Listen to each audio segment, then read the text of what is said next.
Okay, let's start.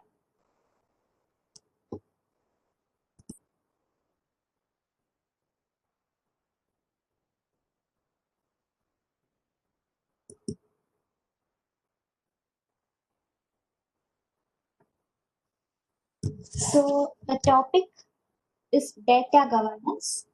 The second topic in section F.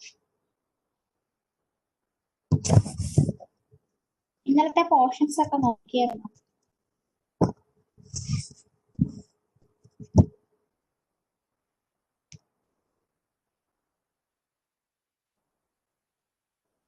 Problems ഒന്നും ഇല്ലല്ലോ, അത് മനസ്സിലായല്ലോ അല്ലേ?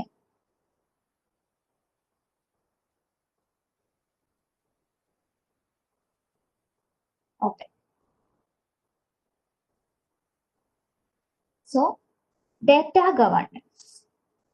Have you heard about corporate governance?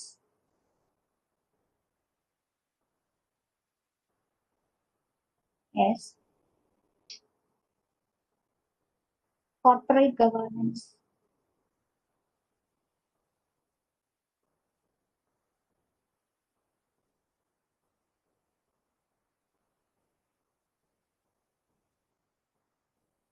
Directing business.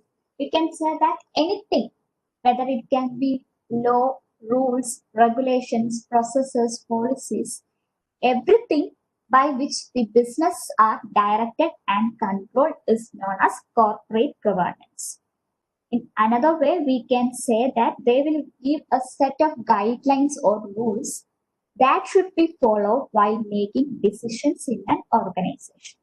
The organization decisions എടുക്കുന്നതിനുള്ള rules, regulations, policies, processes എല്ലാത്തിനെയുമാണ് നമ്മൾ corporate governance എന്ന് പറയുന്നത്.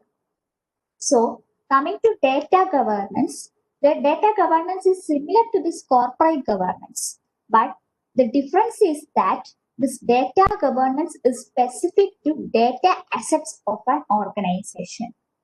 So we can see that everything, the practices, procedures, methods, technologies, everything that directly deals with the management of the data assets within an organization is known as data governance. So data governance is actually a quality control for data. Corporate governance എന്ന് പറഞ്ഞാൽ ബിസിനസിന്റെ ഡയറക്ഷനും മാനേജ്മെന്റിനും വേണ്ടിയുള്ള എല്ലാം, അതാണ് corporate governance. But coming to data governance, it's specified for data assets within an organization. So data governance includes management of the following: data availability, data usability, data integrity, data security, data privacy, data integration, system availability, system maintenance, compliance with regulations. So data governance means management of the following: data availability. Data availability means we are making the data available to its authorized users as and when required. ആ യൂസേഴ്സിന് ആവശ്യമുള്ളപ്പോൾ അവർക്ക് data available ആക്കുക, അതാണ് data availability. Then data usability, allowing the users to use the data, അതാണ് data usability. Then coming to data integrity, it is the accuracy and consistency of the data. So ആ data correct ആണോ, accurate ആണോ, consistent ആണോ എന്നുള്ളതാണ് data integrity by mean ചെയ്യുന്നത്. Then comes data security. Data security is preventing unauthorized access to data, preventing it from corruptions, loss, etc. And data security, protecting the data. Then data privacy. It means that we will allow only authorized users to access data, and we also determine which parts of data each authorized person can access. So അതാണ് data privacy. Authorised പേഴ്സൺസിന് മാത്രം data access ചെയ്യാൻ പറ്റത്തുള്ളൂ. Also ഏത് part of ഡേറ്റയാണ് ഓരോ authorised യൂസേഴ്സിന് access ചെയ്യാൻ പറ്റുന്നതെന്ന് determine ചെയ്യുക, അതാണ് data privacy. Then comes data integration. Integration means combining. So data integration is combining the data that are from different sources. അത് ഓർഗനൈസേഷൻ ഇൻസൈഡിലെ ആവാം, എക്സ്റ്റേണൽ സോഴ്സസിൽ നിന്നുള്ളതാവാം, അങ്ങനെയുള്ള ഡേറ്റാസിനെ എല്ലാം കൂടി കമ്പൈൻ ചെയ്ത് ഒരു പർട്ടിക്കുലർ, എന്നാൽ ഡേറ്റാബേസിന്റെ ഡേറ്റ വെയർഹൗസിന്റെ ഒക്കെ കേസ് പറഞ്ഞത് ഒരു പർട്ടിക്കുലർ യൂണിഫൈഡ് ഫോർമാറ്റിലേക്ക് കൺവേർട്ട് ചെയ്ത് ഇന്റഗ്രേറ്റ് ചെയ്യുന്നതിനെയാണ് നമ്മൾ ഡേറ്റ ഇന്റഗ്രേഷൻ ചെയ്യുന്നത്. Then comes system availability. System availability is ensuring that the system is operating as and when required. ആ കംപ്ലീറ്റ് സിസ്റ്റം യൂസിനനുസരിച്ച് ഫങ്ഷൻ ചെയ്യുന്നുണ്ട് എന്ന് എൻഷുർ ചെയ്യുന്നതാണ് system availability. Then comes system maintenance. Maintenance means modification if there are any problem or some modifications if we want to improve the performance of the system. അതൊക്കെയാണ് system maintenance. Then compliance with regulations such as there are laws that to which the company is contracted with. So ആ laws and regulations ഒക്കെ obey ചെയ്യുന്നുണ്ടോ എന്ന് regulate ചെയ്യുക, അതാണ് compliance വിത്ത് regulations. So ഇത്രയാണ് data ഗവേർണൻസിന്റെ include ചെയ്യുന്ന activities. Okay,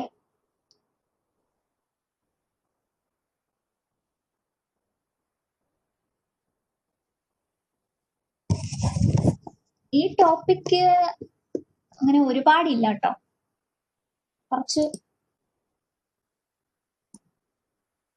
പെട്ടെന്ന് തീർക്കാൻ പറ്റുന്ന ടോപ്പിക്കാണ്.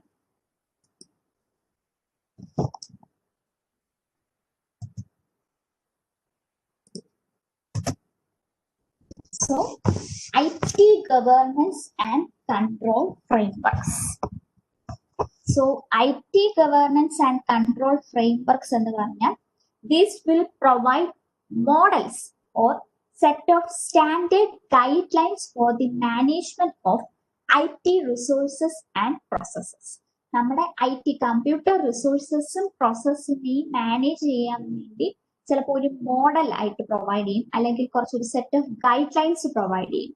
അതിനെയാണ് നമ്മൾ ഫ്രെയിം വർക്ക്സ് എന്ന് പറയുന്നത്. IT governance and control frame works എന്ന് പറഞ്ഞാൽ മീൻ ചെയ്യുന്നത് they will provide models or set of guidelines for the management of IT resources and processes. So this IT governance framework will provide some benefits. First is they will identify specific roles and responsibilities that need to be met. ഒരു ഓർഗനൈസേഷനിൽ specific roles and responsibilities identify ചെയ്യും.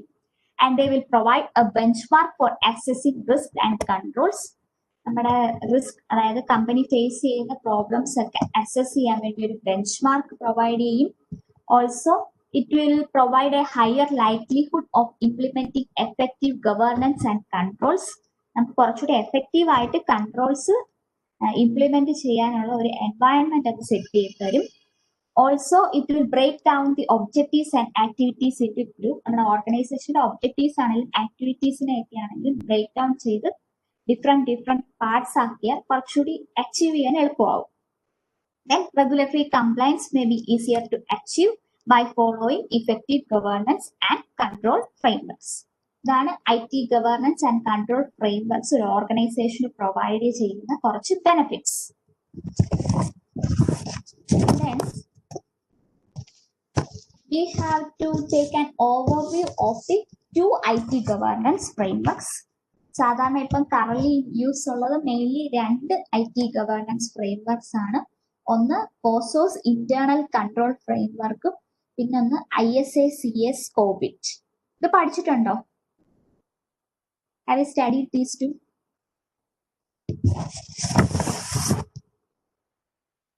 Okay. So first we will look the COSOS internal control framework. COSO, Committee of Sponsoring Organizations. അതാണ് COSOയുടെ expanded form. This is the organization that has created the first internal control framework. First ആയിട്ട് internal control framework create ചെയ്തത് ഈ കോസോ, committee of sponsoring organisations ആണ്. And that was in 1992. And they define, that is this integrated framework for internal control that has been created by COSO defines the internal control. And it defines internal control as a process effected by an entity's board of directors, management, and other personnel designed to provide reasonable assurance regarding the achievement of objectives relating to operations, reporting, and compliance. ഇതാണ് ആ framework provide ചെയ്യുന്ന internal കൺട്രോളിന്റെ definition. And it means that internal control means it is a process, and this process is for providing assurance that the objectives of the organization has been achieved, and this process is accomplished by the company's board of directors, management, and other employees.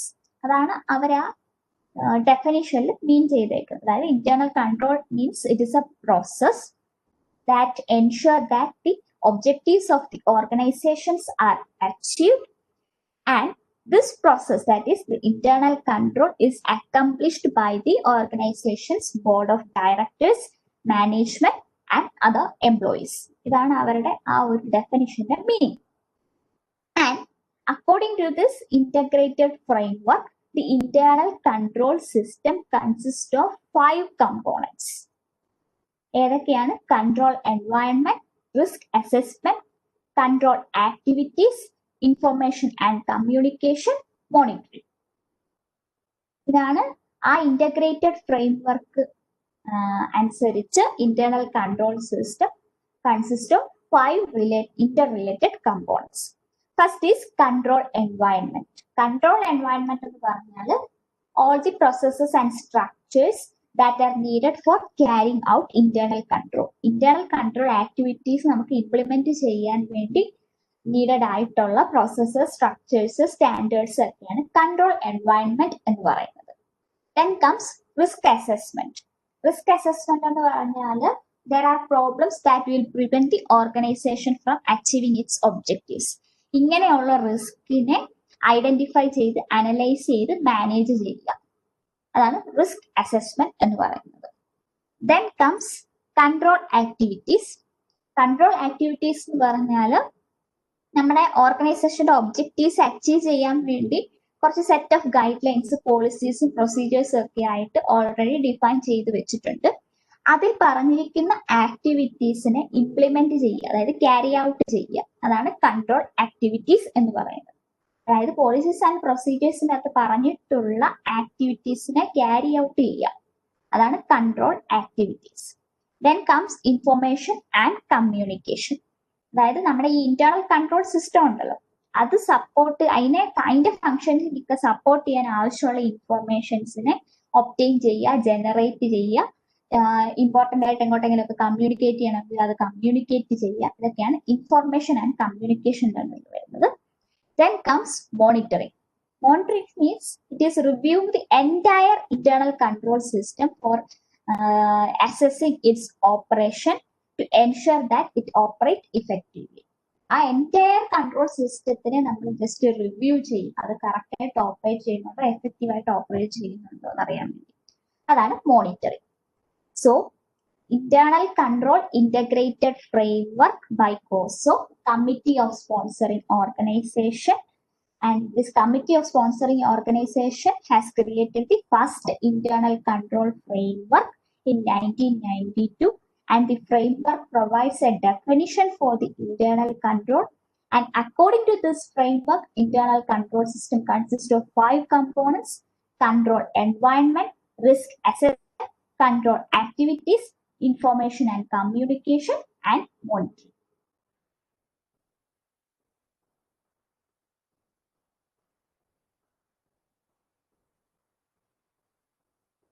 Internal controls നിങ്ങൾ section ഇയിലല്ലേ പഠിച്ചത്? So അപ്പൊ നിങ്ങൾക്ക് ചിലപ്പോൾ പഠിച്ചു കാണുമായിരിക്കും portion.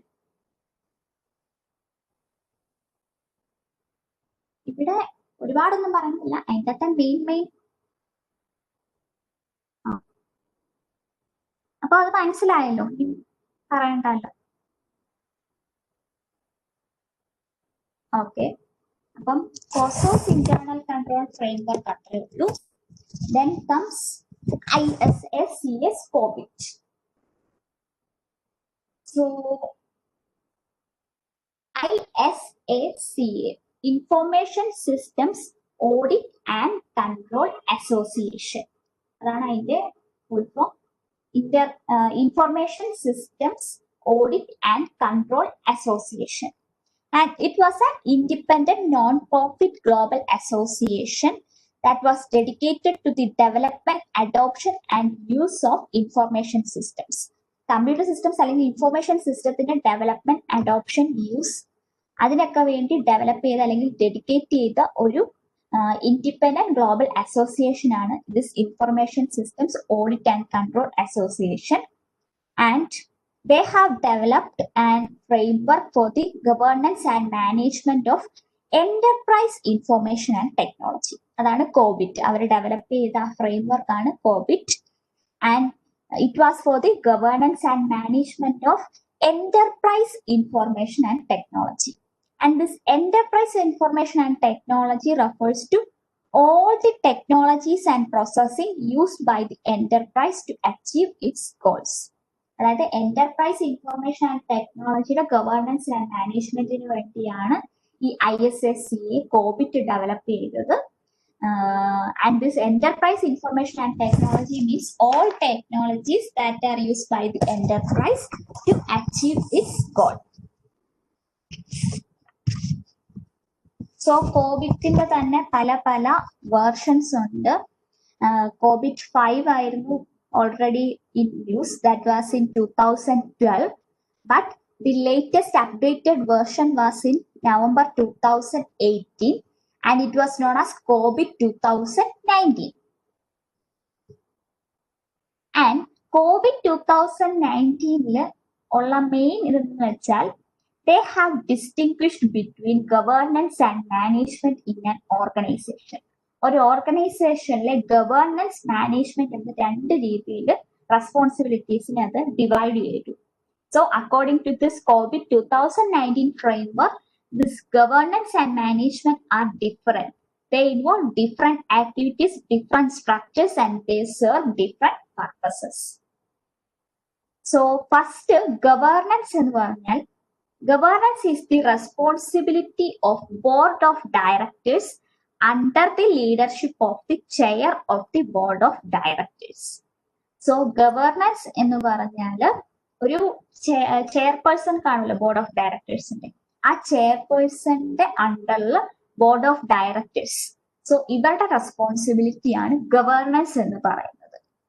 And the purpose of governance എന്തൊക്കെയാണെന്ന് വെച്ചാൽ, സ്റ്റേക്ക് holders എന്ന് പറഞ്ഞാൽ നമ്മുടെ ബോർഡ് ഓഫ് ഡയറക്ടേഴ്സ് ആവാം, എക്സിക്യൂട്ടീവ് മാനേജ്മെന്റ് ആവാം, IT മാനേജേഴ്സ് ആവാം, ഓഡിറ്റേഴ്സ് ആവാം, ബിസിനസ് പാർട്ട്നേഴ്സ് ആവാം, IT വെൻഡേഴ്സ് ആവാം. സോ ഇവരെല്ലാമാണ് സ്റ്റേക്ക് ഹോൾഡേഴ്സ് എന്ന് പറയുന്നത്. സോ ഈ സ്റ്റേക്ക് ഹോൾഡേഴ്സിന്റെ നീഡ്സ് ഒക്കെ കൺസിഡർ ചെയ്തിട്ടുണ്ടോ എന്ന് ഇവാലുവേറ്റ് ചെയ്യുക. എന്നിട്ട് ഒരു ഡയറക്ഷൻ സെറ്റ് ചെയ്യണം, എങ്ങനെ വേണം ഇനി പെർഫോമൻസ് എന്നുള്ളത് ഒരു ഡയറക്ഷൻ സെറ്റ് ചെയ്യണം. സോ ആ ഡയറക്ഷന് വേണ്ടി എന്തൊക്കെ ആക്ടിവിറ്റീസ് പ്രയോറിറ്റൈസ് ചെയ്യാം, എന്തൊക്കെ ഡിസിഷൻസ് എടുക്കണം എന്ന് നോക്കുക. ദെൻ പെർഫോമൻസ് ഉണ്ടെങ്കിൽ അതിനെ റിവ്യൂ ചെയ്ത് അത് എന്റർപ്രൈസിന്റെ ഒബ്ജക്റ്റീവ്സിന്റെ ഡയറക്ഷനിലാണോ എന്ന് മോണിറ്റർ ചെയ്യാം. സോ ഇതൊക്കെയാണ് ഗവേണൻസിന്റെ പർപ്പസ്.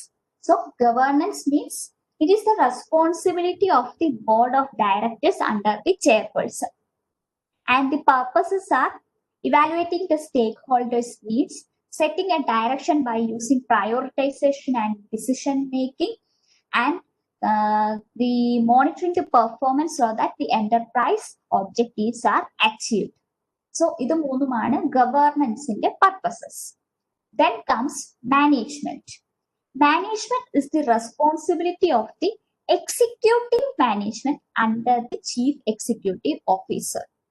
So സിഇഒയുടെ കീഴിലുള്ള എക്സിക്യൂട്ടീവ് മാനേജ്മെന്റിന്റെ റെസ്പോൺസിബിലിറ്റി ആണ് ഈ മാനേജ്മെന്റ് എന്ന് പറയുന്നത്.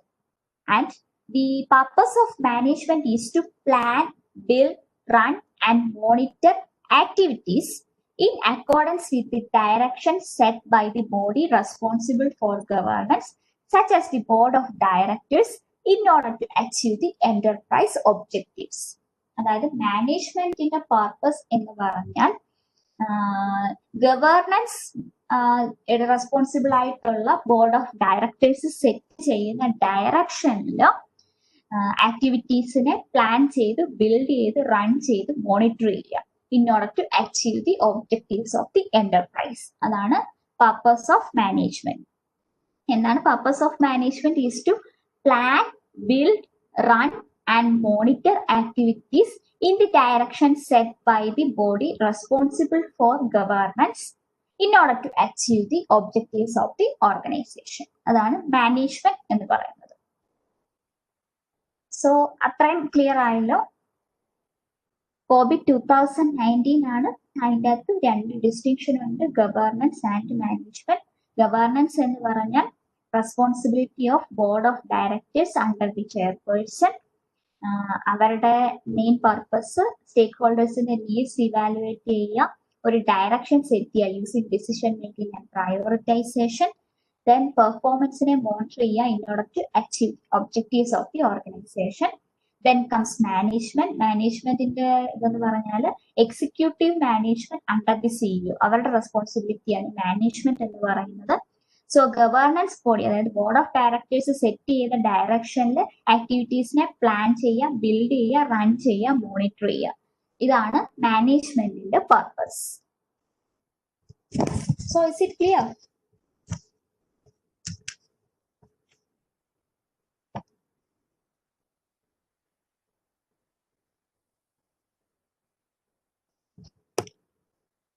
ഓക്കെ. ദെൻ കോവിഡ് ഫ്രെയിംവർക്ക് ഒരു ഗവേർണൻസ് സിസ്റ്റത്തിന്റെ ഒരു ഓവറോൾ വ്യൂ തരുന്നുണ്ട്. സോ അക്കോർഡിംഗ് ടു ദിസ് കോവിഡ് framework, what are the components of the governance system? So according to this COVID, a governance system consists of processes, organizational structures, principles, policies and frameworks, information, culture, ethics and behavior, people, skills and competencies, services, infrastructure and applications. So according to COVID, these are the components of the governance system. First is processes.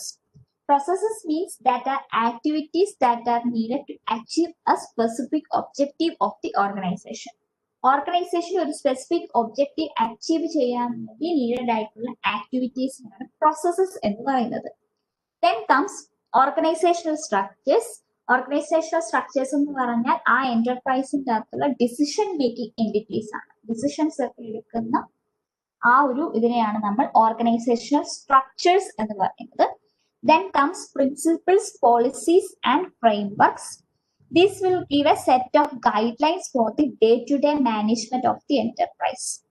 ആ എന്റർപ്രൈസിലെ day to day മാനേജ്മെന്റിന് വേണ്ടിയുള്ള guide lines provide ചെയ്യുന്നതാണ് principles, policies and frameworks. Then comes information. This information includes everything, every information that are produced and used by the enterprise. ആ enterprise produce ചെയ്യുന്നതായും use ചെയ്തതായിട്ടുള്ള എല്ലാ ഇൻഫോർമേഷൻസും ഇതിന്റെ കീഴിൽ വരും. Then comes culture, ethics and behavior. So ഒരു successful governance സിസ്റ്റത്തിന് വളരെ important ആയിട്ട് ലീഡ് ചെയ്യുന്ന കാര്യങ്ങളാണ് culture of the enterprise and ethics and behaviour of enterprise and individuals within that enterprise. അതായത് മൊത്തത്തിൽ എന്റർപ്രൈസിന്റെ ഫുൾ കൾച്ചർ, അതുപോലെ തന്നെ എന്റർപ്രൈസിന്റെയും അതിൻ്റെ അകത്തെ ഓരോ ഇൻഡിവിജ്വൽസിന്റെയും എത്തിക്സും ബിഹേവിയറും. These are important factors for the success of the governance system. Then comes people, skills and competencies. So people's, their skills and competencies are important for making good decisions and also for successfully completing the activities within that enterprise. So ആ എന്റർപ്രൈസിൽ good decisions make ചെയ്യാനും successful ആയിട്ട് activities complete ചെയ്യാനും ഏറ്റവും needed ആയിട്ടുള്ളത് peoples and their skills and competencies ആണ്. Then services, infrastructure and applications. So these include everything, infrastructure, technology and applications that need to provide the governance system for information and technology processing. So ആ ഒരു governance system use ചെയ്യുന്ന എല്ലാ infrastructure, technology and applications അതാണ് ആ ഇതിന്റെ കീഴിൽ വരുന്നത്.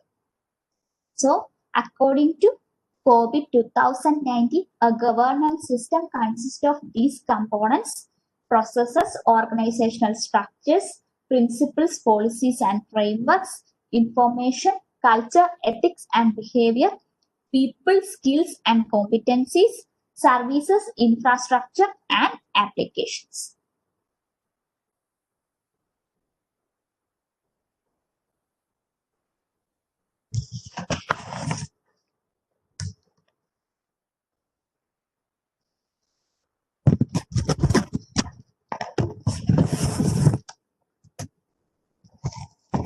So next, COBIT provide ചെയ്യുന്നത് ഒരു ഗോൾസ് കാസ്കേഡ് ആണ്.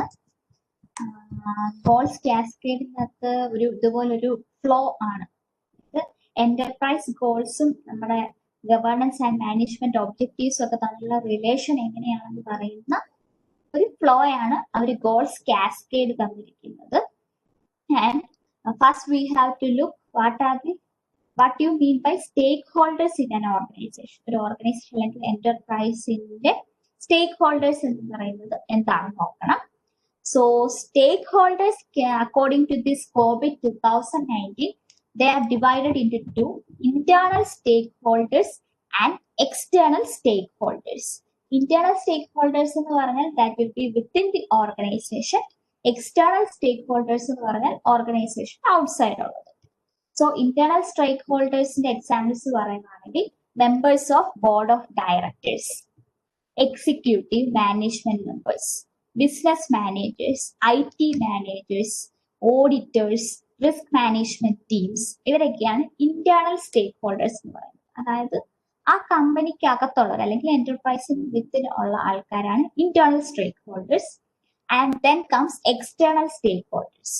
These are outside that enterprise: regulators, business partners, IT vendors, ഇവരൊക്കെയാണ് എക്സ്റ്റേണൽ സ്റ്റേക്ക് ഹോൾഡേഴ്സ് എന്ന് പറയുന്നത്.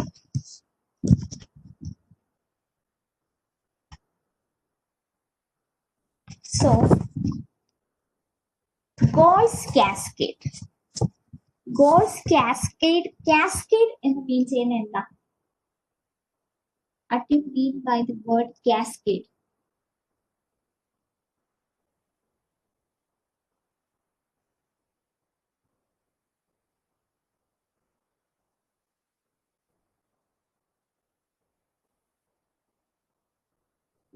കാസ്കേഡ്, ഓവർലാപ്പ് വരാം.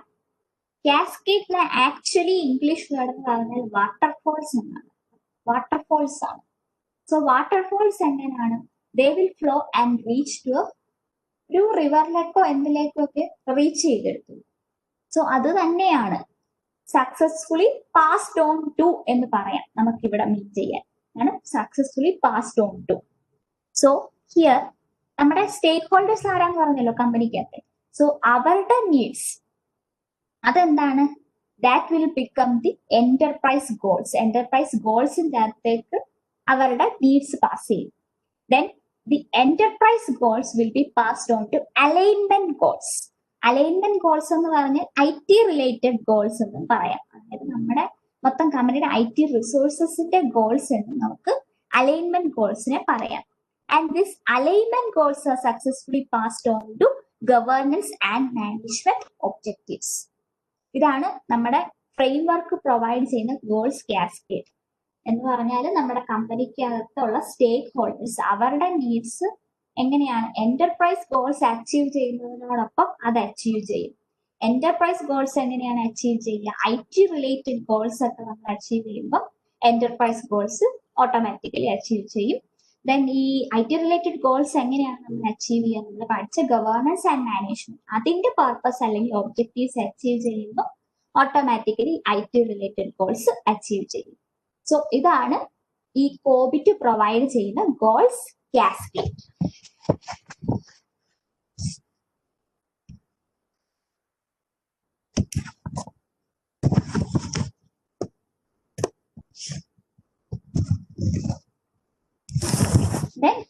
ഒരു പാർട്ട് കൂടെ ഉണ്ട് കോവിറ്റിന്റെ. performance management.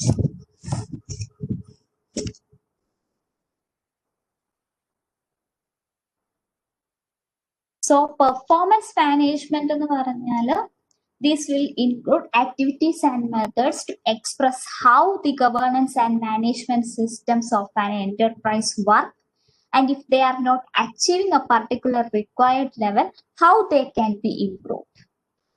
So performance management എന്ന് പറഞ്ഞാൽ these are activities to express the working of അല്ലെങ്കിൽ performance of governance and management systems.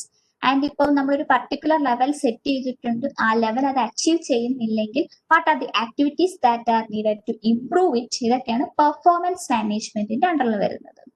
So കോബിറ്റിന്റെ performance മാനേജ്മെന്റിന്റെ അകത്ത് അവരൊരു പല ക്യാപ്പബിലിറ്റി ലെവൽ അല്ലെങ്കിൽ മെച്യൂരിറ്റി ലെവൽ സെറ്റ് ചെയ്തിട്ടുണ്ട്.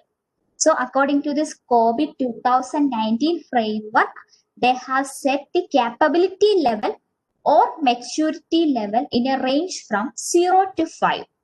So അവർ പല പല ലെവൽസ്, capability levels അല്ലെങ്കിൽ maturity levels എന്ന് പറയും.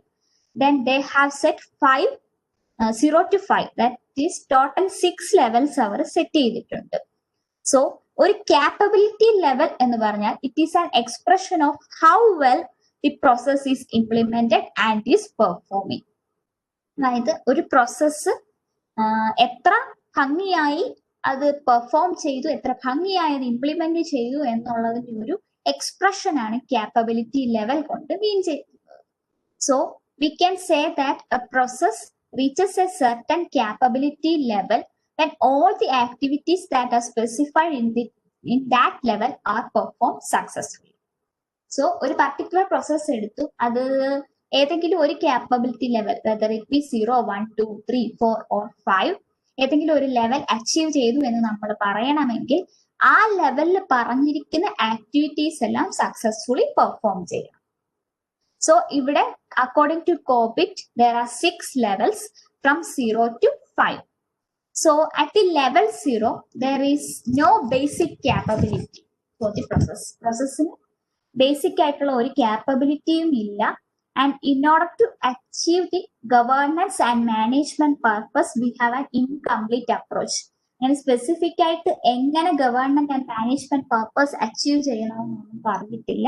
ഒരു ഇൻകംപ്ലീറ്റ് അപ്രോച്ച് ആണ് പ്രോസസ് അവിടെ യൂസ് ചെയ്യുന്നത്.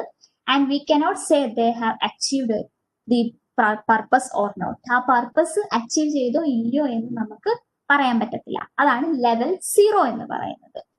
Then level 1, the process more or less achieves its purpose through the application of an incomplete set of activities.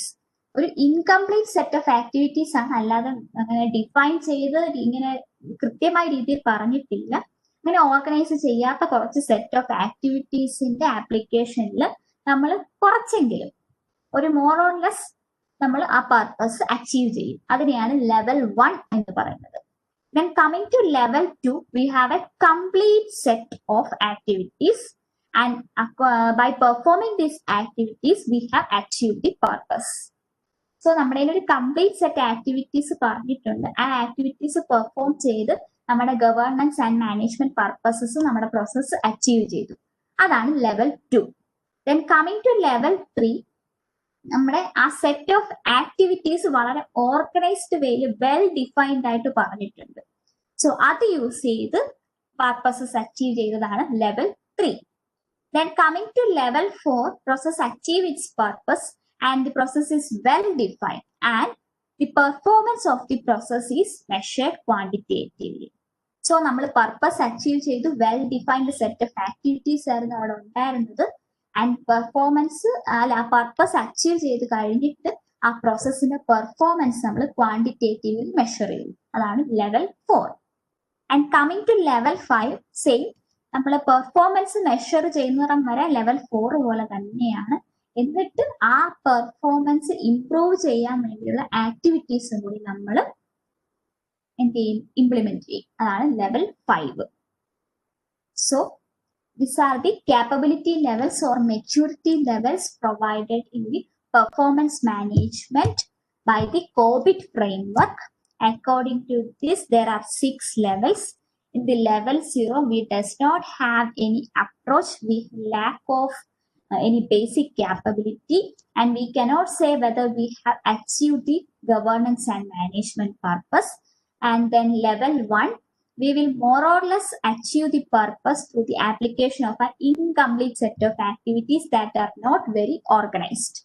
Then coming to level 2, we have a basic set of activities that are complete, and by the application of this set of activities, we have achieved the purpose. Then coming to level 3, we have achieved our purpose using a more organized way. Basically, complete set of activities on a well organized. Then coming to level 4, the process achieves its purpose. The process is well defined and the performance of the process is quantitatively measured. Then coming to level 5, the process achieves its purpose and everything is well defined. The performance is measured and we will take activities that will improve the performance. So, these are different levels. So, ഇത്രയുമാണ് COBIT 2000 framework provide ചെയ്യുന്ന components. Clear ആയോ? COBIT 2019 clear ആയോ?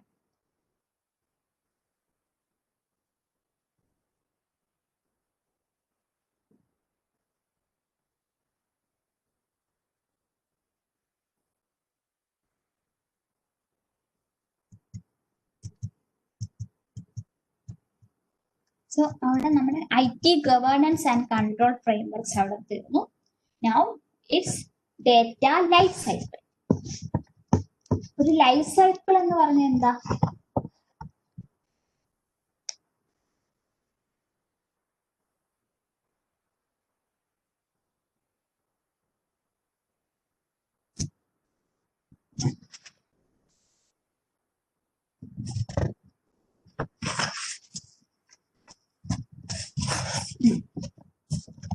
ഒരു എന്തെങ്കിലും ഒരു ഇതിന്റെ beginning തൊട്ട് അതിന്റെ എൻഡ് വരെയുള്ള ആ പീരീഡിനെയാണ് നമ്മൾ ലൈഫ് സൈക്കിൾ എന്ന് പറയുന്നത്.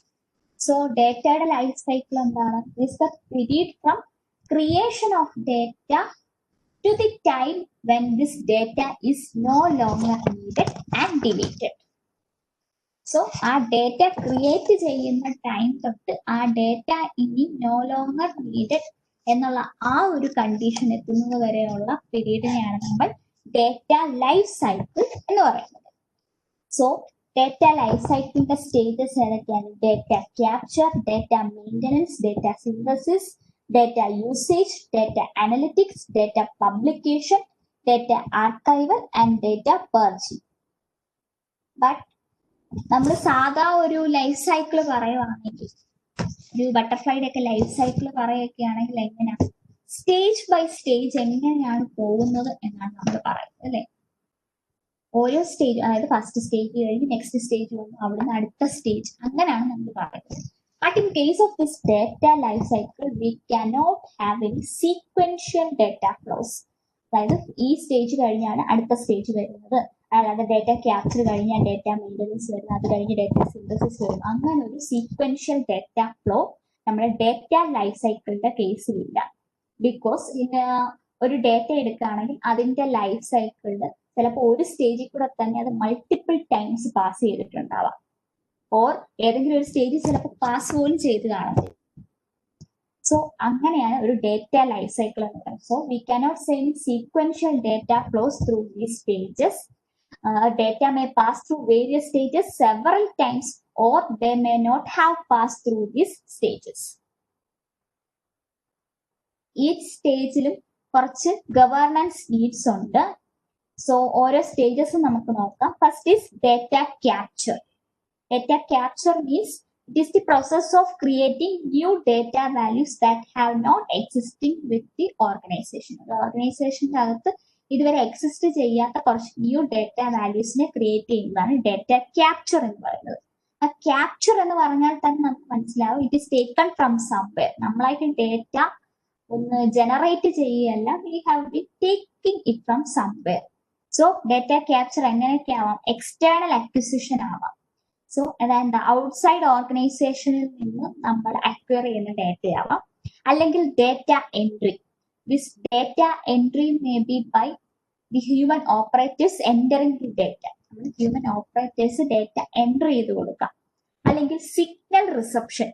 സിഗ്നൽ റിസപ്ഷൻ എന്ന് പറഞ്ഞാൽ സെൻസേഴ്സ് എടുക്കുവാണെങ്കിൽ അവരെന്താ ഡേറ്റ സെൻസ് ചെയ്തിട്ട് ആ ഡേറ്റ ചിലപ്പോൾ ഡേറ്റാ ബേസിലേക്ക് സെൻഡ് ചെയ്ത് കൊടുക്കും. സോ അതിനെയാണ് സിഗ്നൽ റിസപ്ഷൻ എന്ന് പറയുന്നത്. സോ ഈ ഡേറ്റ ക്യാപ്ചറിന്റെ കേസിനകത്ത് മെയിൻ ആയിട്ട് ഗവേണൻസ് വേണ്ടത് എന്താണ്? The accuracy of the input. നമ്മൾ ആ ക്യാപ്ചർ ചെയ്ത് എടുക്കുന്ന ഡേറ്റയുടെ അക്യുറസിയാണ് ഇവിടെ നമ്മൾ കൺട്രോൾ ചെയ്ത് മോണിറ്റർ ചെയ്യുന്നത്. Then data maintenance. So before using that data for something we will process the data. ആ ഡേറ്റ ഒന്ന് പ്രോസസ് ചെയ്യുക, അതിനെ എന്തെങ്കിലും യൂസ് ചെയ്യുന്നത്, അതിനാണ് ഡേറ്റ മെയിൻ്റനൻസ് എന്ന് പറയുന്നത്. Then data synthesis. Data synthesis is also like data capture, creating new data values. So അതിനെ ഡേറ്റ ക്യാപ്ചർ പോലെ ഇതിൻ്റെ ഇപ്പൊ വരെ ഓർഗനൈസേഷനിൽ എക്സിസ്റ്റ് ചെയ്യാത്ത ന്യൂ ഡേറ്റ വാല്യൂസ് ക്രിയേറ്റ് ചെയ്യുക. But here we are creating that data using other datas as input. എന്തെങ്കിലും ഒരു പ്രോസസ്സിൽ നമ്മുടെ വേറെ ഡേറ്റാസ് ഇൻപുട്ട് ആയിട്ട് പ്രൊവൈഡ് ചെയ്തിട്ട് ഈ ന്യൂ ഡേറ്റ വാല്യൂസ് ക്രിയേറ്റ് ചെയ്യും. അതിനെയാണ് ഡേറ്റ സിന്തസിസ് എന്ന് പറയുന്നത്. So synthesize means എന്താണ്? Combine different things to make something new. Different ആയിട്ടുള്ള സോഴ്സസിൽ നിന്ന് നമുക്ക് ഡേറ്റ എടുത്ത് കമ്പൈൻ ചെയ്ത് ഒരു ന്യൂ ഡേറ്റ ജനറേറ്റ് ചെയ്യാം. സോ ഇവിടുത്തെ ഗവേർണൻസ് ഇഷ്യൂ എന്താണെന്ന് വെച്ചാൽ നമ്മൾ പല സോഴ്സസിൽ നിന്നാണ് ഡേറ്റ എടുക്കുന്നത്. So there may be copyright issues. So we must do citation, പ്രോപ്പറായിട്ട് അത് സൈറ്റ് ചെയ്യണം.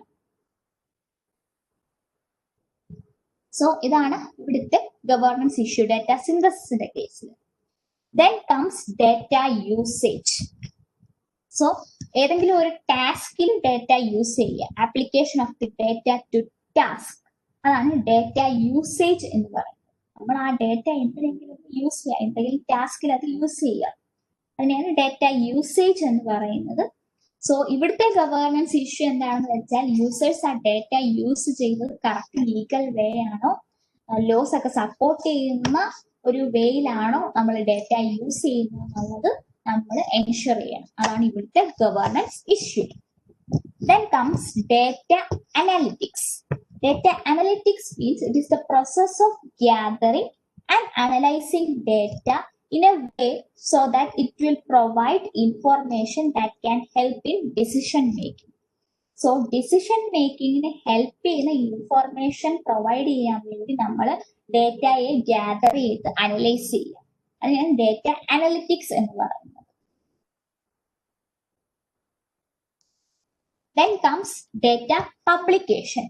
Data publication means the data is sent outside the organization. ഒരു ഓർഗനൈസേഷന്റെ ഔട്ട്സൈഡിലേക്ക് ആ ഡേറ്റ സെൻഡ് ചെയ്യുന്നതിനെയാണ് നമ്മൾ ഡേറ്റ പബ്ലിക്കേഷൻ എന്ന് പറയുന്നത്. ഒരു എക്സാമ്പിൾ പറയുകയാണെങ്കിൽ കസ്റ്റമേഴ്സിന് പീരിയോഡിക് അക്കൗണ്ട് സ്റ്റേറ്റ്മെന്റ്സ് സെൻഡ് ചെയ്ത് കൊടുക്കുക, അതൊരു ഡേറ്റ പബ്ലിക്കേഷൻ ആണ്. സോ ഇവിടുത്തെ ഗവേർണൻസ് ഇഷ്യൂ എന്തെന്ന് പറഞ്ഞാൽ നമ്മുടെ ഡേറ്റ ഒരിക്കൽ പബ്ലിഷ് ചെയ്ത് കഴിഞ്ഞാൽ റിലീസ് ചെയ്ത് കഴിഞ്ഞാൽ നമുക്ക് അതിനെ തിരിച്ചെടുക്കാൻ പറ്റില്ല. സോ ആ റിലീസ് ചെയ്തേക്കുന്ന ഡേറ്റ അക്യുറേറ്റ് ആണെന്ന് നമ്മൾ എൻഷുർ ചെയ്തിരിക്കണം. അതാണ് data publication. Then comes data archival. It means removal of data from the active environments. അതായത് ഇപ്പോൾ പ്രോസസ്സ് ചെയ്തുകൊണ്ടിരിക്കുന്ന എല്ലാ ടാസ്കിൽ എല്ലാത്തിൽ നിന്നും ആ ഡേറ്റയെ റിമൂവ് ചെയ്യുക. And it is sorts somewhere, വേറെ ഏതെങ്കിലും ഒരു സ്റ്റോറേജ് ലൊക്കേഷനിലേക്ക് നമ്മൾ സ്റ്റോർ ചെയ്യും.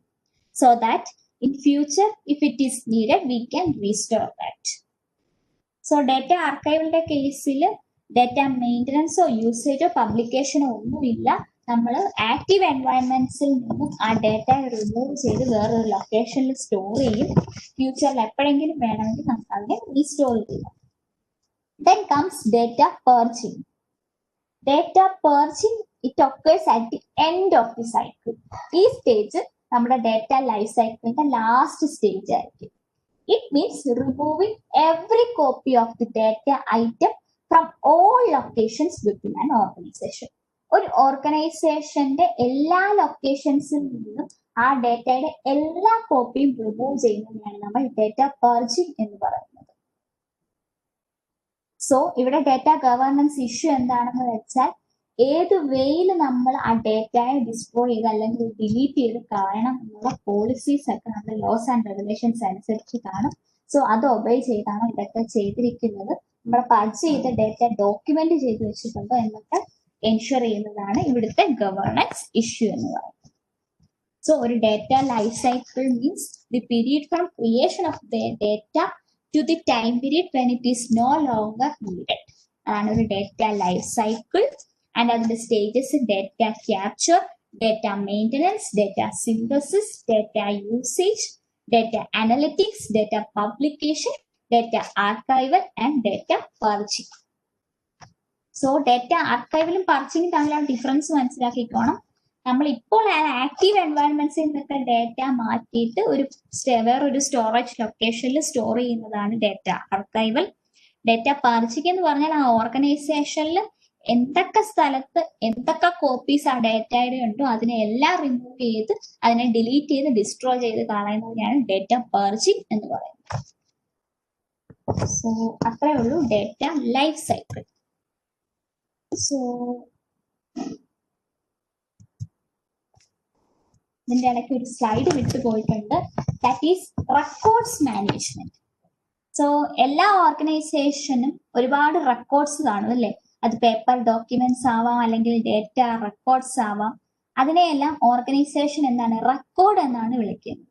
സോ ഈ റെക്കോർഡ്സിനെ എങ്ങനെ മെയിൻറ്റെയിൻ ചെയ്യണം, എങ്ങനെ റിട്രീവ് ചെയ്യണം, എങ്ങനെ പെർസീവ് ചെയ്യണം, അല്ലെങ്കിൽ അത് ഇനിയും നോ ലോങ്ങർ നീഡഡ് ആയിട്ടുള്ള റെക്കോർഡ്സ് ആണെങ്കിൽ അതിനെ എങ്ങനെ ഡിസ്ട്രോയ് ചെയ്യണം എന്നൊക്കെയുള്ളത് എങ്ങനെ വേണം അതൊരു നേരത്തെ പ്ലാൻ ചെയ്ത് വെക്കണം. സോ അതിനെ നമ്മൾ എന്ത് പറയും? റെക്കോർഡ്സ് മാനേജ്മെന്റ് പോളിസി എന്ന് പറയും. So every organization should have a record management policy that will give a guidelines for how to maintain, identify, retrieve and perceive a record and also how to destroy them. So അതാണ് record management policy എന്ന് പറയുന്നത്. Also ഇതിൻ്റെ അകത്ത് നമുക്ക് records കാണും, അല്ലാത്ത records അല്ലാത്ത സാധനങ്ങളും ഉണ്ട് എന്റർപ്രൈസിൽ. സോ ആ എന്റർപ്രൈസിൽ ഏത് ഡേറ്റയാണ് റെക്കോർഡ്, ഏത് ഡേറ്റയാണ് റെക്കോർഡ് അല്ലാത്തതെന്ന് എങ്ങനെ ഐഡന്റിഫൈ ചെയ്യാം എന്നുള്ള ഗൈഡ് ലൈൻസും ഈ റെക്കോർഡ്സ് മാനേജ്മെന്റ് പോളിസിയിൽ കാണണം.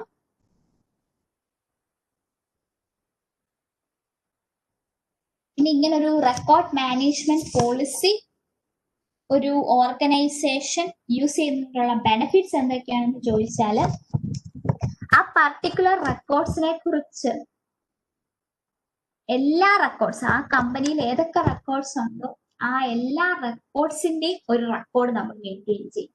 That means it will give the location of every records that are active also inactive. ആ എന്റർപ്രൈസിൽ ആക്റ്റീവും ഇനാക്റ്റീവ് ആയിട്ടുള്ള എല്ലാ റെക്കോർഡ്സിന്റെയും ഒരു ഇൻഡെക്സ് മെയിൻറ്റെയിൻ ചെയ്യും. അതിനെയാണ് നമ്മൾ റെക്കോർഡ്സ് ഓഫ് റെക്കോർഡ്സ് എന്ന് പറയുന്നത്.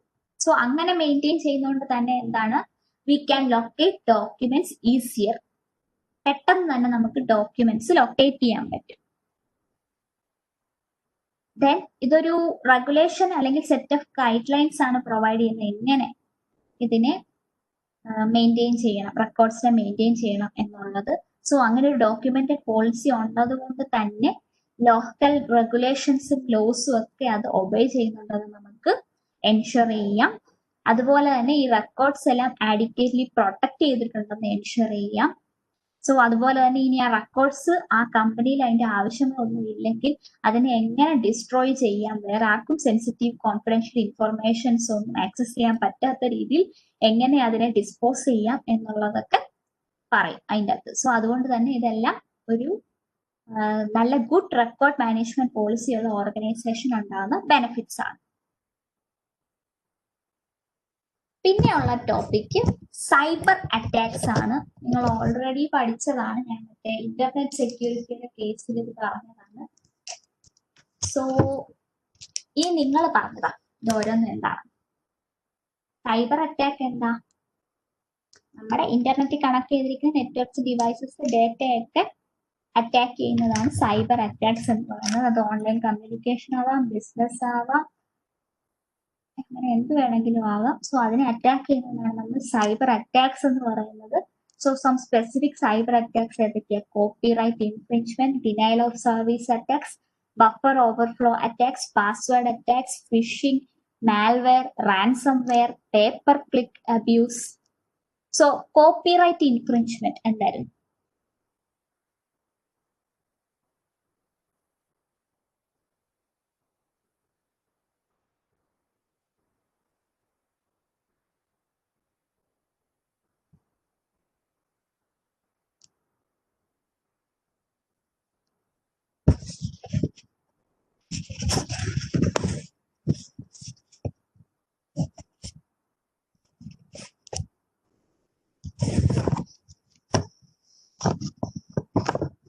ഓർമ്മയുണ്ടോ? ഇല്ലെങ്കിൽ പറഞ്ഞാൽ മതി, ഞാൻ പറഞ്ഞു തരാം, കുഴപ്പമൊന്നുമില്ല.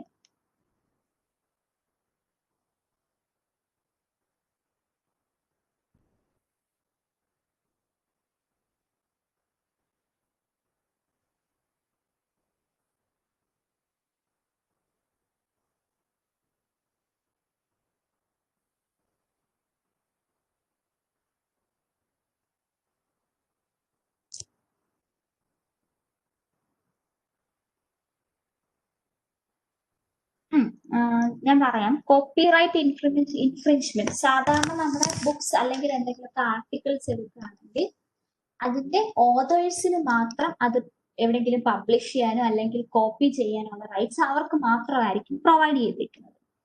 അതിനെയാണ് കോപ്പി റൈറ്റ് എന്ന് പറയുന്നത്. സോ നമ്മുടെ ഇതുപോലെ പേപ്പർ ഡോക്യുമെന്റ്സിനൊക്കെ ആണെങ്കിൽ നമ്മുടെ ഇന്റർനാഷണൽ ലോസ് ഒക്കെ ഉണ്ട് ഈ കോപ്പി റൈറ്റിനെ പ്രൊട്ടക്ട് ചെയ്യാൻ. അതായത് വേറെ ആരും അത് കോപ്പി ചെയ്ത് അവരുടെ ഡേറ്റ ആയിട്ട് യൂസ് ചെയ്യാതിരിക്കാനായിട്ട് ഉള്ള ലോസ് ഒക്കെ ഉണ്ട്. അതായത് നമ്മൾ എന്തെങ്കിലും അവിടെ ഏതെങ്കിലും ഒരു ബുക്കിൽ നമ്മൾ ഇൻഫർമേഷൻ എടുത്ത് വേറെ എവിടെയെങ്കിലും വെക്കുന്നുണ്ടെങ്കിൽ പർട്ടിക്കുലർ ആയിട്ട് നമ്മൾ അവിടെ സൈറ്റ് ചെയ്യും. ഈ ബുക്കിലൊക്കെ നോക്കിയാൽ മതി, ഇങ്ങനെ കാണാം ഒരു സെന്റൻസ് എഴുതിയിട്ട് അവിടെ 1 എന്ന് കൊടുത്തിരിക്കും അല്ലെങ്കിൽ 2 എന്ന് കൊടുത്തിരിക്കും. ഇത് കറസ്പോണ്ടിങ് ആയിട്ട് ആ ബുക്കിന്റെ ബാക്കിൽ കൊടുത്തിരിക്കും അത് ഏത് സൈറ്റ് അല്ലെങ്കിൽ ഏത് ബുക്കാണെന്നുള്ളത് കൊടുത്തിരിക്കും. സോ അങ്ങനെയാണ് കോപ്പി റൈറ്റ്സിനെ യൂഷ്വലി പ്രൊട്ടക്ട് ചെയ്യുന്നത്. ബട്ട് നമ്മുടെ വെബ്സൈറ്റ്സിലൊക്കെ, അതായത് ഓൺലൈൻ ആണെങ്കിൽ ഇന്റർനെറ്റിലാണെങ്കിൽ വെബ്സൈറ്റ്സിലൊക്കെ ഒരുപാട് ആർട്ടിക്കിൾസ് ഉണ്ട്. സോ അതിന്റെ കോപ്പി റൈറ്റ്സ് ഒക്കെ നമുക്ക് പ്രൊട്ടക്ട് ചെയ്യാൻ അത്രയും വലിയ ലോസ് ഒന്നുമില്ല. So we can easily take that data from the website. Sometimes we may modify with some changes, കുറച്ച് എന്തെങ്കിലുമൊക്കെ ചേഞ്ചസ് വരുത്തും, അല്ലെങ്കിൽ we will upload it as itself. So അങ്ങനെയൊക്കെ ചെയ്യുന്നത് എന്താണ്, ആ ഓതറിന്റെ റൈറ്റ്സ് നമ്മൾ എന്താ പ്രൊട്ടക്ട് ചെയ്യാണ്. സോ അതാണ് നമ്മുടെ കോപ്പിറൈറ്റ് ഇൻഫ്രിഞ്ച്മെന്റ് അറ്റാക്സ് എന്ന് പറയുന്നത്.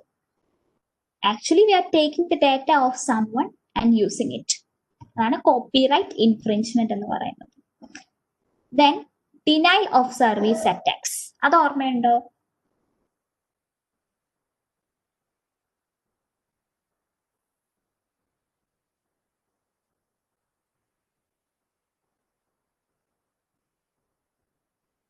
അത് തന്നെ, സർവീസസ് അൺഅവൈലബിൾ ആക്കുക. സപ്പോസ് ഒരു സെർവറിനെ നമുക്ക് ആക്സസ് ചെയ്യണം അവിടെ നിന്നെങ്കിൽ ഡാറ്റ റിട്രീവ് ചെയ്യാൻ വേണ്ടി. സോ നമുക്കൊരു ജെന്യൂൻ യൂസ് ആണ്, but the attacker will constantly and repeatedly send requests to that server so that the server cannot respond to our request. നമ്മുടെ റിക്വസ്റ്റിന് റെസ്പോൺസ് തരാൻ പറ്റാത്ത രീതിയിൽ റിപ്പീറ്റഡ് ആയിട്ട് അറ്റാക്കേഴ്സ് റിക്വസ്റ്റ് കൊടുക്കും. സോ അങ്ങനെ നമ്മുടെ ലെജിറ്റിമേറ്റ് ആയിട്ടുള്ള സർവീസിനെ ഡിനൈ ചെയ്യും. സോ അതിനെയാണ് എന്ത് പറയുന്നത്, ഡിനൈൽ ഓഫ് സർവീസ് അറ്റാക്സ് എന്ന് പറയുന്നത്. It is that a server is accessed so frequently that legitimate users cannot connect to it. Then buffer overflow attacks. Buffer overflow attacks means the attacker will send a large and huge amount of data and the computer memory will become full, and after some time due to this low storage the entire system may crash. So അതാണ് buffer overflow attacks എന്ന് പറയുന്നത്. Then password attacks. Password attacks means guessing the passwords.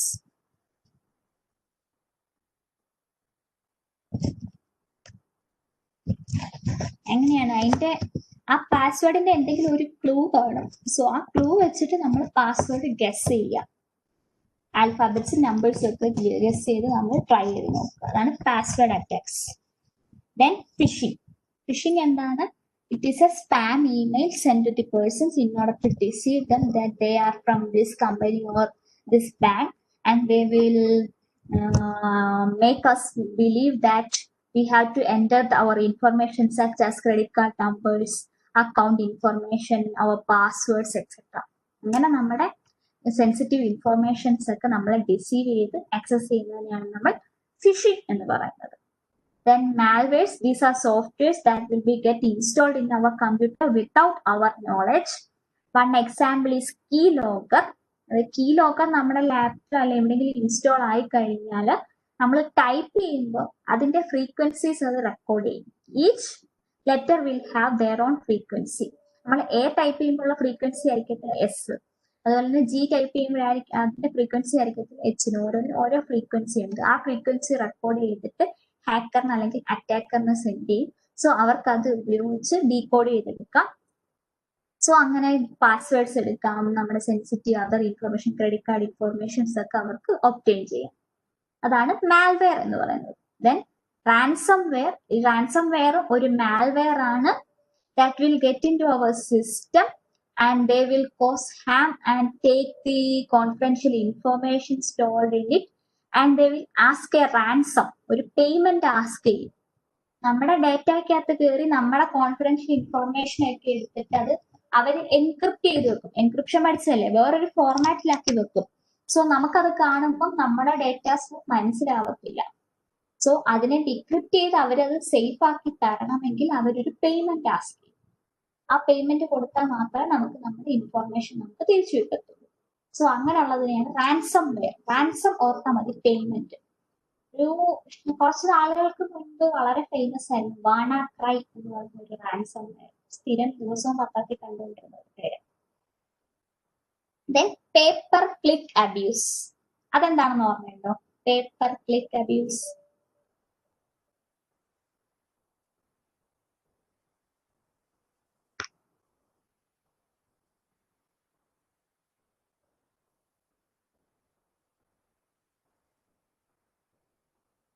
Advertising cost increase ചെയ്യാം.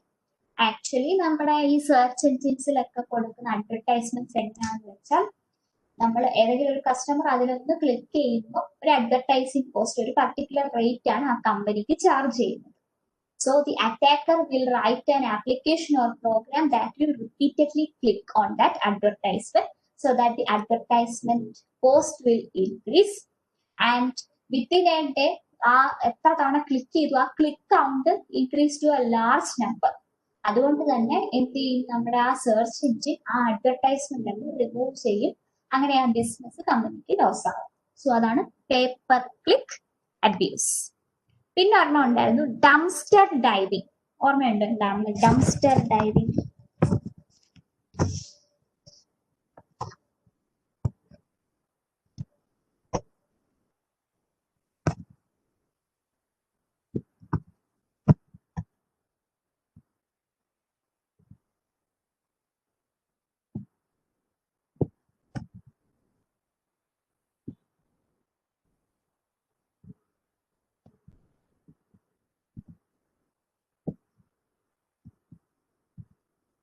So dumpster diving എന്ന് പറഞ്ഞാൽ നമ്മുടെ computer സിസ്റ്റത്തിൽ ആ ഒരു പർട്ടിക്കുലർ മാൽവെയർ എൻട്രി ചെയ്ത് കഴിഞ്ഞിട്ട് നമ്മുടെ ആ സിസ്റ്റത്തിലെ ട്രാഷ് അല്ലെങ്കിൽ റീസൈക്കിൾ ബിൻ അത് ചെക്ക് ചെയ്യും.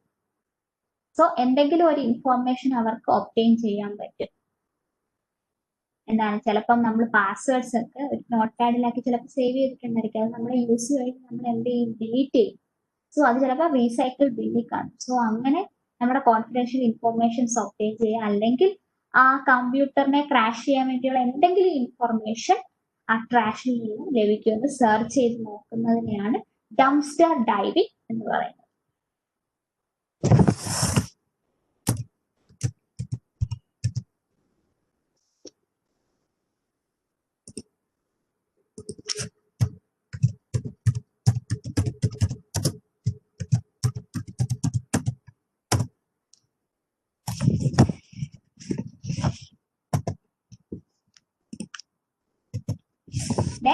Defences against cyber attack.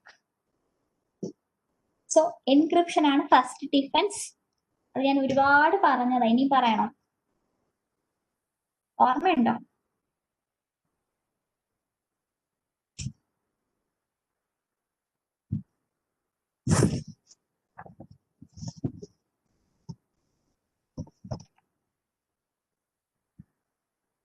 Encryption means taking the data and converting it into a forms so that the attacker or the third party cannot recognize. അവർക്ക് recognise ചെയ്യാൻ പറ്റാത്ത ഫോമിലേക്ക് അതിനെ കൺവേർട്ട് ചെയ്യുക, അതാണ് എൻക്രിപ്ഷൻ. യൂഷ്വലി കീസ് യൂസ് ചെയ്താണ് നമ്മൾ അതിനെ എൻക്രിപ്റ്റ് ചെയ്യുന്നത്. തിരിച്ച് ആ എൻക്രിപ്റ്റഡ് ഡേറ്റയിൽ നിന്നും ഒറിജിനൽ ഡേറ്റ റിക്കവർ ചെയ്യുന്നതിനെ നമ്മൾ ഡീക്രിപ്ഷൻ എന്ന് പറയും. ദെൻ എത്തിക്കൽ ഹാക്കേഴ്സ്. നമ്മൾ ഹാക്കേഴ്സ് പറഞ്ഞായിരുന്നു, നമ്മുടെ സിസ്റ്റത്തിനെ അറ്റാക്ക് ചെയ്യുന്നവരെയാണ് ഹാക്കേഴ്സ് എന്ന് പറയുന്നത്. സോ എത്തിക്കൽ ഹാക്കേഴ്സ് മീൻ ചെയ്യുന്നത് they are computer experts with hacking skills. Same നമ്മുടെ അറ്റാക്കേഴ്സിന് സെയിം ഹാക്കിംഗ് സ്കിൽസ് ഉള്ള കമ്പ്യൂട്ടർ എക്സ്പേർട്സ് ആണ് എത്തിക്കൽ ഹാക്കേഴ്സ്.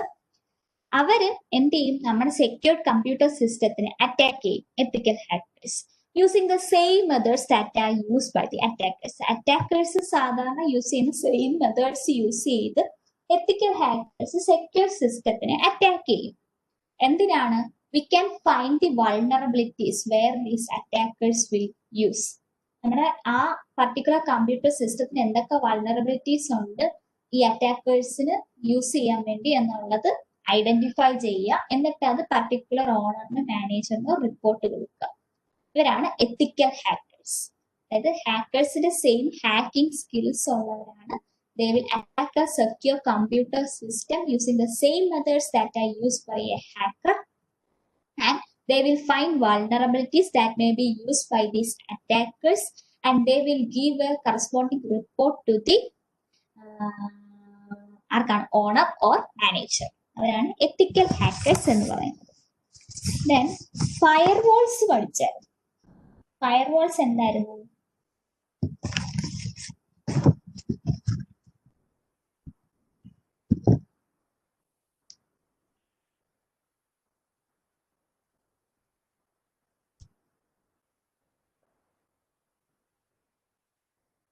യെസ്, ഫയർവാൾസ് ഒരു വാൾ ആണ് അല്ലെങ്കിൽ ഒരു ബാരിയർ ആണ് in between our internal network and external network that may be the internet.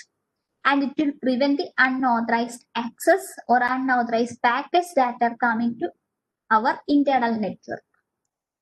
So usually firewalls എങ്ങനെയാണ് work ചെയ്യുന്നത്? നിങ്ങൾക്ക് കൂടുതലൊന്നും അറിയണ്ട, ജസ്റ്റ് ഞാൻ പറയുന്നൊന്ന് കേട്ടാൽ മതി. ഫയർവാൾസ് യൂഷ്വലി വർക്ക് ചെയ്യുന്നത് എങ്ങനെയാണെന്ന് വെച്ചാൽ നമ്മൾ അങ്ങോട്ടും ഇങ്ങോട്ടും കമ്മ്യൂണിക്കേറ്റ് ചെയ്യുന്ന ഡേറ്റാസ് പാക്കറ്റ്സ് ആക്കിയാണ് സെൻഡ് ചെയ്യുന്നത്. അങ്ങനെ ഓർത്താൽ മതി, പാക്കറ്റ്സ് ആക്കിയാണ് സെൻഡ് ചെയ്യുന്നത്. ഈ പാക്കറ്റിന്റെ കൂടെ നമ്മൾ ഒരു ഹെഡർ ഇൻഫോർമേഷൻ കൂടെ, along with this packet we will send a header information and it will contain the source and destination address. എവിടെ നിന്നാണ് വരുന്നത്, ഏതാണ് ഡെസ്റ്റിനേഷൻ, ഈ അഡ്രസ്സസ് ഒക്കെ അതിൽ കാണും. സോ ഈ പാക്കറ്റിന്റെ ഹെഡർ ഇൻഫോർമേഷൻ അനലൈസ് ചെയ്തിട്ടാണ് ഓതറൈസ്ഡ് സോഴ്സിൽ നിന്നാണോ ഓതറൈസ്ഡ് ഡെസ്റ്റിനേഷൻ ആണോ എന്നൊക്കെ നോക്കിയിട്ടാണ് എന്ത് ഈ ഫയർവാൾ നമ്മുടെ ഇന്റേണൽ നെറ്റ്വർക്കിന് ഒരു പാക്കറ്റ് അലൗ ചെയ്യുന്നത്. ആ പാക്കറ്റ് നമ്മുടെ ഇന്റേണൽ നെറ്റ്വർക്കിലേക്ക് എൻ്റർ ചെയ്യണമെങ്കിൽ ഈ ഫയർവാൾ ആ ഹെഡർ ഇൻഫോർമേഷൻ യൂസ് ചെയ്താണ് ചെക്ക് ചെയ്യുന്നത്. ബട്ട് അഡ്വാൻസ്ഡ് ഫയർവാൾസ് അല്ലെങ്കിൽ നെക്സ്റ്റ് ജനറേഷൻ ഫയർവാൾസ് ഉണ്ട്. സോ അവരെങ്ങനെയാണ് വർക്ക് ചെയ്യുന്നതെന്ന് പറഞ്ഞാൽ they will not look this header information and they will be looking this packet content. ആ പാക്കറ്റിന്റെ അകത്തെ കണ്ടന്റ് എന്താണെന്നാണ് അവർ ചെക്ക് ചെയ്യുന്നത്. സോ അങ്ങനെ ആ ബേസിസിൽ നോക്കിയിട്ടാണ് നമ്മൾ പാക്കറ്റ്സിനെ നമ്മുടെ ഇന്റേണൽ നെറ്റ്വർക്കിലേക്ക് അലൗ ചെയ്യുന്നത്. സോ ഈ പാക്കറ്റ്സിന്റെ അകത്ത് ശരിക്കും മാൽവെയർസ് ആണെങ്കിൽ എന്താണ് ഈ അഡ്വാൻസ്ഡ് ഫയർവാൾസിന് അത് ഐഡന്റിഫൈ ചെയ്യാൻ പറ്റും. ബട്ട് സാധാ ഫയർവാൾസിനാണെങ്കിൽ ചിലപ്പോൾ ആ ഹെഡർ ഇൻഫോർമേഷനിൽ ഓതറൈസ്ഡ് ആയിട്ടുള്ള ഡീറ്റെയിൽസ് ഒക്കെ കാണുമ്പോൾ അത് നമ്മുടെ ഇന്റേണൽ നെറ്റ്വർക്കിലേക്ക് പാസ് ചെയ്തു packets. But actually the packet may contain A malware. So, the next generation firewalls, they will be looking inside the packet contents so they can identify if it is a malware or not. So, അതാണ് advanced firewalls അല്ലെങ്കിൽ next generation firewalls എന്ന് പറയുന്നത്. So ഇതൊക്കെയാണ് cyber അറ്റാക്സിന് against ആയിട്ടുള്ള defences. So ഇനി ഒരു 2 topic കൂടെ ഉള്ളൂ നമ്മുടെ ഈ ഡേറ്റ ഗവർണൻസ് എന്ന സെക്ഷൻ തീരുന്നത്. അത് കഴിഞ്ഞ് നമുക്ക് ഇന്നത്തെ ക്ലാസ് വൈൻഡപ്പ് ചെയ്യാം. പിന്നെ നാളെ മറ്റന്നാളും കൂടെ കൊണ്ട് നമ്മുടെ സെക്ഷൻ F കംപ്ലീറ്റ് ആവും. Okay,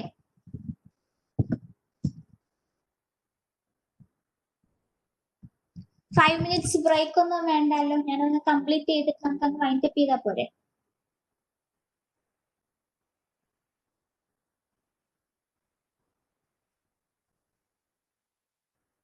okay,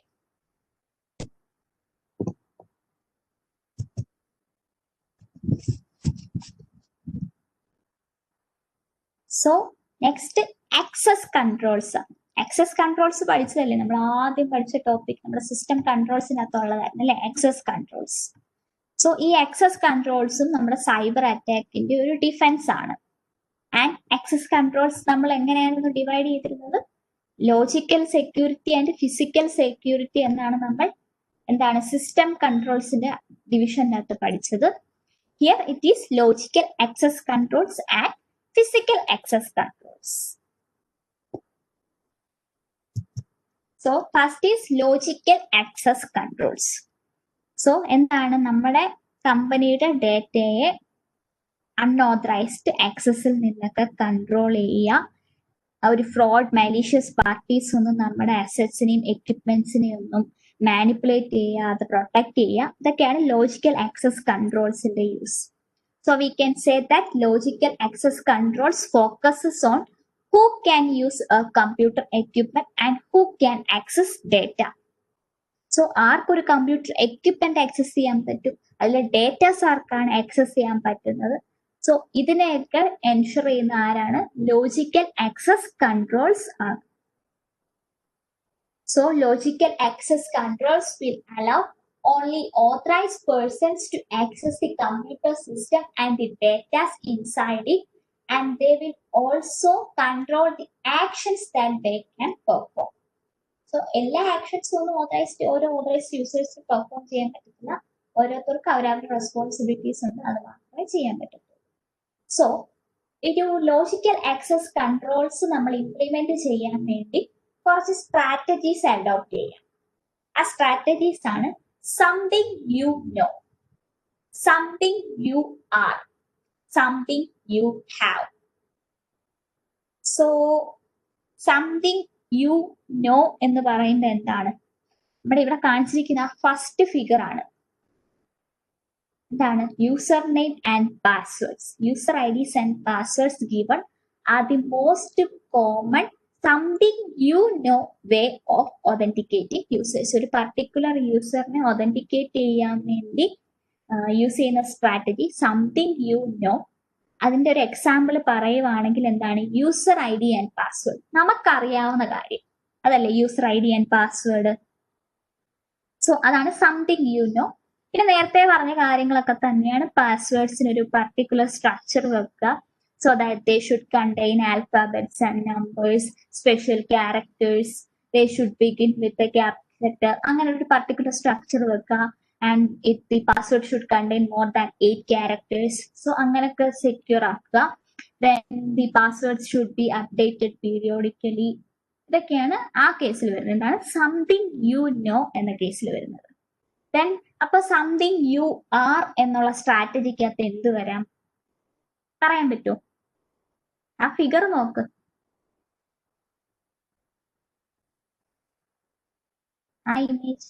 yes, biometrics, fingerprint, vein patterns, faces, voices, iris or retina of the I.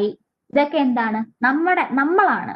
നമ്മൾ ആരാണെന്ന് ഐഡന്റിഫൈ ചെയ്യാൻ വേണ്ടിയുള്ള ബെസ്റ്റ് വേ എന്താണ്? Biometrics. Something you R. So biometrics will provide a higher level of security. Then something you have. അതെന്താകാം? So അതിൽ വരുന്ന എന്താന്ന് വെച്ചാൽ it will require a physical object. ഒരു physical objectും കൂടി വേണം. That will identify an authorized user.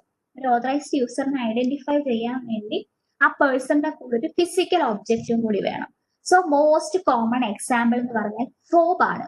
FOB.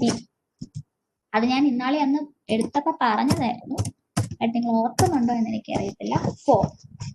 Fob is a hardware device. ഇവിടെ കാണിച്ചിരിക്കുന്ന ഇമേജ് ഫോബിന്റെയാണ്. It's a hardware device.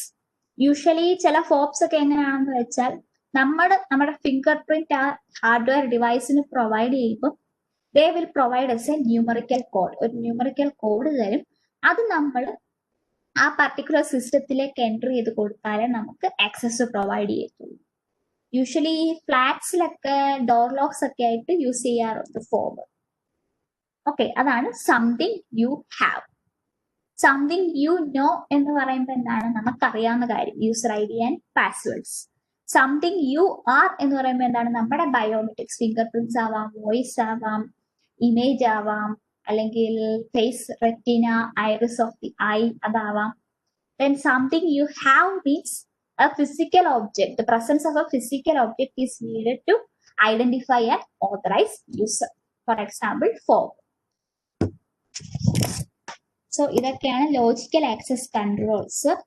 പിന്നെ ഇത് കൂടാതെ ഇതും കൂടെ യൂസ് ചെയ്യാം, ഒരു 2-factor authentication യൂസ് ചെയ്യാം. 2-factor authentication. സോ ഒരു 2-factor authentication എന്താണെന്ന് അറിയാവോ? 2-factor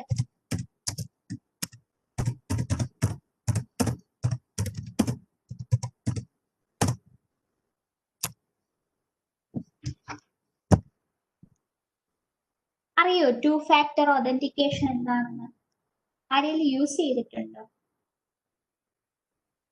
2 people അല്ല, നിങ്ങൾ യൂസ് ചെയ്തിട്ടുണ്ടോന്ന് എനിക്ക് അറിയത്തില്ല. നമ്മുടെ Gmail പ്രൊവൈഡ് ചെയ്യാറുണ്ട് 2-factor authentication. That means first we have to enter our password, then they will send a OTP or code to our mobile, നമ്മുടെ കറസ്പോണ്ടിങ് മൊബൈൽ നമ്പറിലേക്ക് അവരൊരു കോഡ് സെൻഡ് ചെയ്യും, and then we have to enter that code. Then only we get access to our emails. So അതൊരു 2-factor authentication ആണ്. അതായത് നമ്മൾ simultaneous actions use ചെയ്യും. So അത് രണ്ടും കംപ്ലീറ്റ് ചെയ്ത് കഴിഞ്ഞ് മാത്രമേ നമുക്ക് ഒരു സിസ്റ്റത്തിലേക്ക് ആക്സസ് കിട്ടത്തുള്ളൂ. കണ്ടിട്ടുണ്ടോ നിങ്ങൾ? ജിമെയിൽ അങ്ങനെ ഒരെണ്ണമുണ്ട്, കണ്ടിട്ടുണ്ടോ?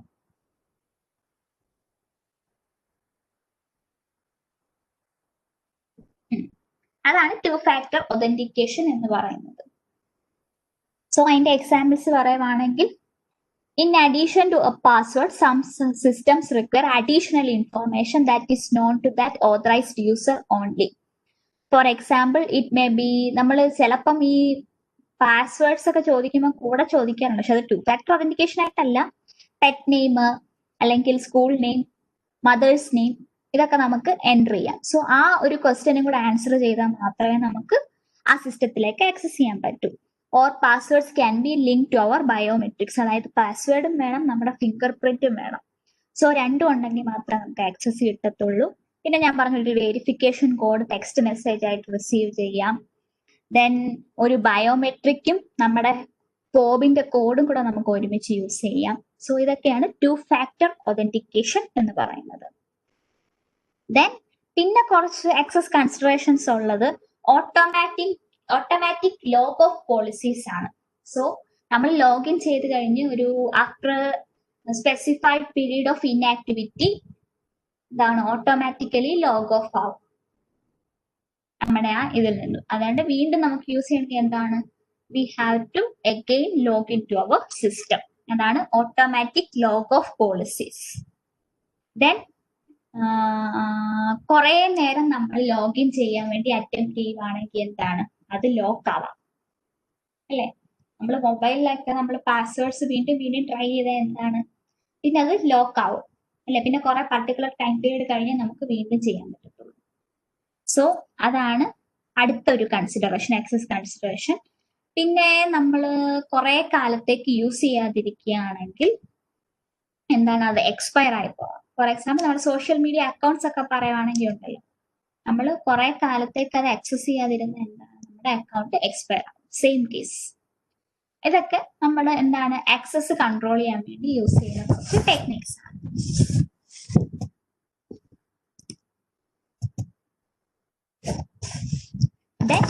physical access controls. So physical access controls എന്താണ്? It is securing our equipment. നമ്മുടെ കമ്പ്യൂട്ടർ എക്യുപ്മെന്റിനെ സെക്യൂർ ചെയ്യുന്ന ആക്ടിവിറ്റീസ് ആണ് physical access controls. So the goal of physical access controls is to reduce the risk of harm to employees and of losing organizational assets. നമ്മുടെ എംപ്ലോയീസിന് Ham ഒന്നും ഉണ്ടാവാതിരിക്കുക, അത് protect ചെയ്യുക, നമ്മുടെ organisational assets ഒന്നും loss ആവാതെ protect ചെയ്യുക, ഇതൊക്കെയാണ് ഫിസിക്കൽ ആക്സസ് കൺട്രോൾസിന്റെ ഗോൾ എന്ന് പറയുന്നത്. സോ സം എക്സാമ്പിൾ പറയുകയാണ് എന്താണ്, വാൾസ് ആൻഡ് ഫെൻസസ് ചെയ്യാം എന്റർപ്രൈസസിന്, locked gates and doors, manned guard posters, security cameras, guard dogs, alarm systems, smoke detectors, fire suppression systems ഇതൊക്കെ യൂസ് ചെയ്യാം. അതുപോലെ തന്നെ നമുക്ക് എൻട്രി ചെയ്യാൻ വേണ്ടി കാർഡ് യൂസ് ചെയ്യാം. അതായത് ഒരു മാഗ്നറ്റിക്കലി എൻകോഡഡ് കാർഡ് അല്ലെങ്കിൽ റേഡിയോ ഫ്രീക്വൻസി ടാഗ് ഉള്ള കാർഡാണ്. അത് നമ്മൾ ഇൻസേർട്ട് ചെയ്യുകയാണെങ്കിൽ മാത്രമേ നമുക്ക് ആക്സസ് കിട്ടത്തുള്ളൂ, നമുക്ക് എൻട്രി ചെയ്യാൻ പറ്റത്തുള്ളൂ. പിന്നെ ബയോമെട്രിക്സ് യൂസ് ചെയ്യാം, അതായത് ഫിംഗർ പ്രിന്റ്സ് ഒക്കെ അല്ലെങ്കിൽ വോയിസ് ഒതന്റിക്കേഷൻ ഒക്കെ യൂസ് ചെയ്യാം നമ്മൾ ഡോർ ഓപ്പൺ ആകണമെങ്കിൽ. സോ ഇതൊക്കെ തന്നെയാണ് എന്താണ് ഫിസിക്കൽ ആക്സസ് കൺട്രോൾസിൽ വരുന്നത്. സോ ഡേറ്റ ഗവേർണൻസ് എന്ന ടോപ്പിക് ഇവിടെ തീരും. So we have completed 2 topics inside the section F. ഇന്നലെ പഠിച്ചെന്തായിരുന്നു? Information systems and now data governance.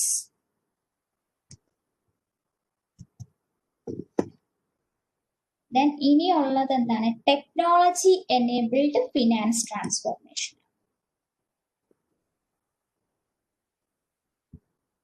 So ഇന്നത്തെ ടോപ്പിക് ക്ലിയർ ആയോ? ഇന്ന് ആരാ ഇല്ലാത്തത്? ആരെയും ജോയിൻ ചെയ്യാനുണ്ടോ ഒരാള്?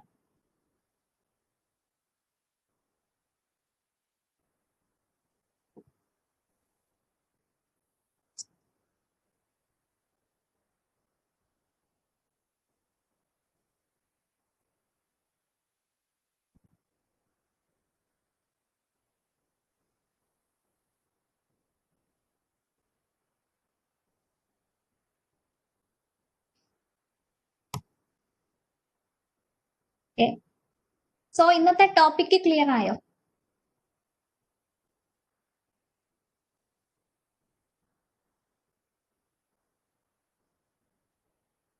ഓക്കെ, നിങ്ങൾ ഇത് വായിച്ചു നോക്കണം. ഒപ്പം you should try to solve questions. So questions എടുത്ത് എന്തായാലും ചെയ്ത് നോക്കണം.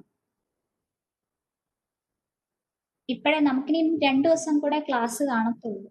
അത് കഴിഞ്ഞിട്ടാണെങ്കിൽ ഡൗട്ട് ഉണ്ടെങ്കിൽ പറഞ്ഞാൽ മതി, ശ്രീവിദ്യ മാമിനോട് പറഞ്ഞാൽ മതി. ഞാൻ ഉണ്ടെങ്കിൽ ക്വസ്റ്റ്യൻസ് എനിക്ക് സോൾവ് ചെയ്യാൻ പറ്റുമോ നോക്കിയിട്ട് ഞാനത് ക്ലിയർ ചെയ്ത് തരാം. ഓക്കെ,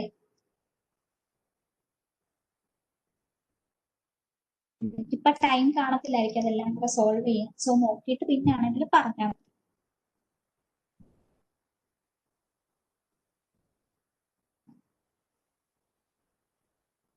സോ പിന്നെന്താ, എന്തെങ്കിലും ചോദിക്കാനുണ്ടോ?